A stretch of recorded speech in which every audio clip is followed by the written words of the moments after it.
What is going on, everybody? How is everybody doing today? We have this article that we're going to be reacting to from Bleacher Report. It is called Realistic Trades to Rescue NBA's Top Young Stars, written by Andy Bailey. Like always, I will leave a link to the article in the description below.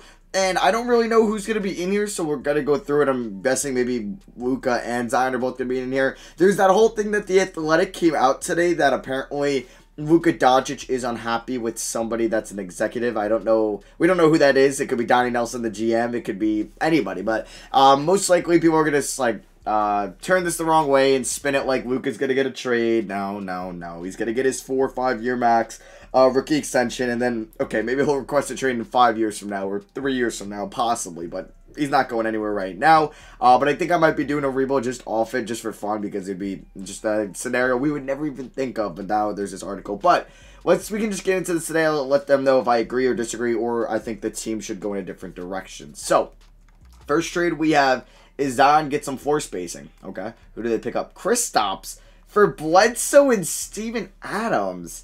Okay, Kristaps wasn't great in the playoffs, but it's not like he's a negative asset, because Bledsoe 1 year team option and 2 years, so he's basically an expiring contract next year. But Adams has a couple years left on his deal. No, this is, oh wait, you can't even see it. Sorry, there it is. No, I disagree with this a lot. I don't like this trade at all for Dallas. This would actually be a horrible trade for Dallas, and I think this would make Luka probably want to leave Dallas. But I mean, yeah, if I'm the Pelicans, like, not even thinking about this, I'm doing this trade.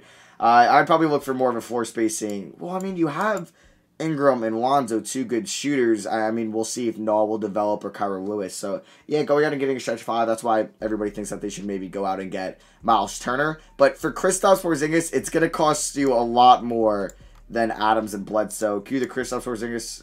I mean, like, yeah, I don't think, like, Dallas would want to do this at all. So I think that's kind of a silly trade for to think about. Like, yeah, getting KP, but you might have to throw up Adams, 2 first-round picks, and maybe either Kyra Lewis, Jackson Hayes, or Nickeil Alexander-Walker. Next up, we have a secondary creator for Luka. I wonder who they're going to pick up. It is going to be CJ McCollum for a first-round pick in KP. I think, like, if you're going to add another guy to the Dallas Mavericks, don't trade KP away. I don't really think this makes them that much better, honestly. Like, go out, try to... I don't know if you're going to throw in a first-round pick swap. I mean, like, yeah, to get CJ McCollum, you probably can't do it for Jalen Brunson and Josh Green and a first-round pick. Probably not. But you go out and maybe get a Kemba Walker. He might be a little bit easier to get. You throw Powell, Kleba, and like Trey Burke, and then a second, and then maybe give them Tyrell Terry or Tyler Bay. And then you get, like, somebody. I don't think that Dallas should take just a real, like, how many more games are they going to win? Or can they really win a playoff series with CJ McCollum? CJ McCollum hasn't been, he's been a number 2 in Portland for the last 8 years, 8 years, but they made it to one conference finals, and then they ended up getting swept by a KD-less Warriors team. I don't think CJ McCollum really makes the Mavericks that much better. He's under contract for a couple years. I don't think it's worth it. I'd rather just keep Kristaps Porzingis at that point.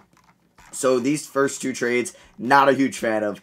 So it's only 4 trades that we will be talking about. Next up, we have LaMelo gets a rim protector. Oh my God, yeah, I love the idea of Charlotte going out and getting Miles Turner, Terry Rozier, and 2 second-round picks for Turner. Now, I don't know if Indiana would really want that. I think that they prefer maybe like P.J. Washington and their lottery pick, and Charlotte might be like, all right, we don't really want to give up P.J. Washington. Yeah, so I think like Indiana, they really wouldn't want the veteran Terry Rozier, so they'd X for Miles Bridges, or they'd ask for P.J. Washington. I think either one they offer, you should accept this, because if you can get this done without, I mean, either one of them throwing in, because, like, you could maybe give them Devontae Graham in a sign and trade. You give them your first-round pick this year, and then you maybe do, like, a lottery-protected first-round pick in 2023.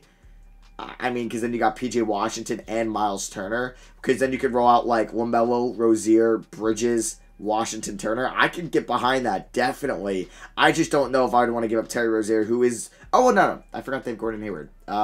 So, yeah, I'd probably consider doing Miles Bridges in this trade. Yeah, because then you could have LaMelo, Rozier, Hayward, Washington, Turner. And then, because I would say Rozier's their second best player. I mean, I guess last year LaMelo was their 3rd best player. But going forward, who knows what he'll be. Because like, Hayward was 1. But Rozier's very good. Rozier's been very good in his time in Charlotte. We all thought that was kind of a really dumb move by them getting Rozier for Kemba Walker. They kind of settled there. But Rozier's been phenomenal for Charlotte, and honestly, his first 2 years there have been very, very underrated. So, I mean, like, the first trade, like, I like the idea of each one of these teams giving or getting one of these players. I just really don't like the packages that they are giving up. Like, I'd want to do this trade involving either Washington or preferably Miles Bridges, or just do draft picks and like Devontae Graham and a sign and trade. For this, I would want to do this involving Jalen Brunson and Josh Green and maybe a first-round pick if the Trailblazers are all right, we're going to start rebuilding. Let's get some young players on the team. And for, like, I love the Pelicans getting Kristaps. It's just, the Mavericks would never accept that package. Like, what? That is just horrendous. Like, if you were to give up, I don't know, Jackson Hayes, Nickeil Alexander-Walker, and Kyra Lewis for Kristaps, maybe, right? Because I don't know if they want their first round picks or not, or maybe you just ask for Jackson Hayes, Nickeil Alexander-Walker, and their lottery pick this year. Maybe, and then you get Steven Adams to make the money work, possibly, or Eric Bledsoe to make the money work. Then you can go one of those routes, definitely. So yeah, that's how I feel about those first 3 trades. And then the last trade we are going to have is more shooting around De'Aaron Fox. Okay, so we're going to have the Kings trading for Bradley Beal. What are they giving up? Don't tell me Halliburton. Okay, wow. Okay, so it's Buddy Hield, Marvin Bagley, a 2021 first-round pick, and pick swaps in 2023 and 2024. That's it? That's it. Okay, I don't think... Sorry, I keep forgetting you can't see that. Yeah, this is the offer. I don't think the Wizards... I know he'll be expiring, but with the Wizards really... Like, their biggest asset is the 8th overall pick, 9th overall pick in this draft. I mean... Maybe that pick will get, like, hop into the top 5, and then the Wizards be like, okay, maybe we have to do that. Hield, I don't think Hield's that valuable where you'd be like, okay, he's the best player you're getting in a Bradley Beal trade. And then also Marvin Bagley as well. You're going to have to pay him next year. He has proven that he can't stay healthy. He's not been a good defender. He's been a solid offensive player throughout his career. But like I said, can't play defense, can't stay healthy.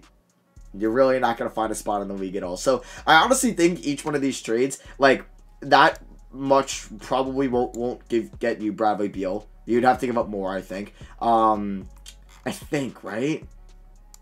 Yeah, like it got the Magic got 2 first-round picks for Nikola Vucevic and a young player. Like you'd get more for Bradley Beal. Like Terry Rozier, I don't think is who Indiana would really want, unless they were also considering to move Malcolm Brogdon in a trade. I mean, this one I guess is the most realistic one. Both teams that are kind of stuck in not purgatory, but like they're trying to get to that next step. They just kind of make a trade with each other. Like this one's the most realistic one, and yeah, this one you're not getting KP for that package. So that is gonna be for me. I hope you guys did enjoy this video. A quick one. It was only 4 trades. I was hoping it was maybe a little bit more. But yeah, if you guys enjoyed the video, drop a thumbs up. To be honest, the only trade that I think could really go down is the CJ McCollum for Kristaps trade. Each one of these. I mean, I love Miles Turner to Charlotte. Yeah, definitely like Bradley Beal to Sacramento. I just don't think that's going to be enough or a realistic destination because the Sacramento confident that they're going to re-sign Bradley Beal. Probably not. Yeah, like go out, get Miles Turner, don't give up Terry Rozier, and then for this one, give up more to get KP. But yeah, that's it for me. Thank you for watching. Drop a like if you guys did enjoy it. Like always, I will leave a link to the article down below, and I'll catch you guys in the next one. Peace.